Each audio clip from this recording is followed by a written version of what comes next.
Pandian store season 2 ஆரம்பிக்கும் பொழுதே வந்து பார்த்திங்க அப்படின்னா அப்படியே நம்ம இந்த எம்10 மகன் திரைப்படத்தோட ரீமேக் தான் போல இது அப்படின்னு நினச்சோம். ஏன் அப்படின்னு பார்த்திங்கன்னா, அங்கே எப்படி நாசரும் பரத்தும் இருப்பாங்களோ அந்த மாதிரி இங்கே ஒரு முக்கியமான கதாபாத்திரமாக பாண்டியனும் கதிரும் இருந்தாங்க. அவங்க 2 பேத்துக்குள்ள இருக்க விருப்பு வெறுப்புகள், அவங்க 2 பேத்துக்குள்ள இருக்க வித்தியாசங்கள், அதெல்லாம் ஹைலைட் பண்ணுற மாதிரி கதை போச்சு. அப்புறம் கொஞ்சம் கொஞ்சமாக பாண்டியனை ரொம்ப வில்லனாக காமிச்சா சரியாகாதுங்கிறதுக்காக எதிர்த்த விட்டு சக்தி வேரெல்லாம் வில்லனாக்கி இவங்களை கொஞ்சம் கொஞ்சமாக ஒரு அளவுக்கு நல்லவராக்கி, அதே சமயத்தில் கொஞ்சம் வித்தியாசமாக அந்த பணத்துக்காக ரொம்ப யோசிக்கிற ஒரு ஆள், சிக்கனமாக இருக்குன்னு நினைக்கிற ஒரு ஆள் அப்படிங்கிற மாதிரி கொண்டு வந்தாங்க. ஆனால் இதில் இப்போ புதுசாக எப்படி கொண்டு வராங்கன்னா, டான் திரைப்படம் பார்த்துருக்கீங்கன்னா அந்த திரைப்படத்தில் அவங்க அப்பா பிள்ளையை எப்போ பார்த்தா திட்டிகிட்டே இருப்பார், ஆனால் பாசம் பின்னாடி இருக்குமோ அப்படிங்கிற மாதிரி காமிப்பாங்க. அதே மாதிரி இங்கேயும் பரீட்சை எழுத போகிற செந்திலை காயப்படுத்தி நைட்டெல்லாம் உட்காந்து படிச்சிருக்காரு, மனைவியோட சந்தோஷமாக பேசிகிட்டு இருக்காரு, என்னால் எங்கள் அப்பாட்ட எதிர்த்து பேச முடியலங்கிறாரு. அவர் காலில் ஃபார்மல்ஸில் வந்தோன்னே சிரிப்பெல்லாம் அழகாக இருக்குது. இப்போ பாண்டியனுக்கு நல்லாவும் நடிக்கிறார் ஸ்டாலின் அவர்களும். ஆனால் கிட்டக்க நேரில் பார்த்தோன்னே மற்றவங்கெல்லாம் பாராட்ட கிடைக்கிறதெல்லாம் வாய்ப்பு கஷ்டம்டா, போய் எழுதிட்டு வா அவ்வளோதான் சொல்லுவேன் அப்படின்னு அனுப்பிவிட்டு, அதுக்கப்புறமா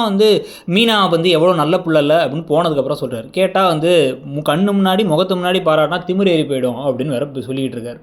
இதுக்கு நடுவில் இந்த மீனாவுடைய அப்பா வேறு நேரில் போய் பார்த்து அவர்கிட்ட என் பிள்ளை கண்டிப்பாக ஒரு கவர்மெண்ட் எம்ப்ளாயாக வருவான் பாருங்கள் அப்படின்னு திட்டவட்டமாக பேசி திமிரா வேற சொல்லிட்டு வேற வர்றார். இது எல்லாத்துக்கும் நடுவில் ஒரு பெரிய திருப்பமாக கதையில் நம்ம எதிர்பார்க்காத ட்விஸ்ட்டாக இருந்தது என்னென்னா, ராஜி தன்னுடைய ஸ்கூல் ஃப்ரெண்ட்ஸ் எல்லாம் பார்த்து பேசிகிட்டு இருக்கும் பொழுது அங்கே ராஜி முதல்ல லவ் பண்ண பையன் அந்த பக்கம் அப்படி நடந்து வந்துகிட்டு இருக்காரு. நடந்து வந்தது வேற ஏதோ ஒரு பொண்ணை ஏமாற்றி துணியோட வந்துருமான்னு சொல்லிக்கிட்டு இருக்க, அவரை பார்த்தோன்னே இவங்க ஷாக் ஆகிறாங்க. இதுக்கப்புறம் தான் கொஞ்சம் கொஞ்சமாக கதிர் ராஜி அவங்க கல்யாணம் எப்படி நடந்துச்சுங்கிற உண்மையெல்லாம் தெரிய வரப்போகுது. அதை பற்றி உங்களுடைய கருத்து என்னங்கிறத சொல்லுங்கள். தேங்க்யூ.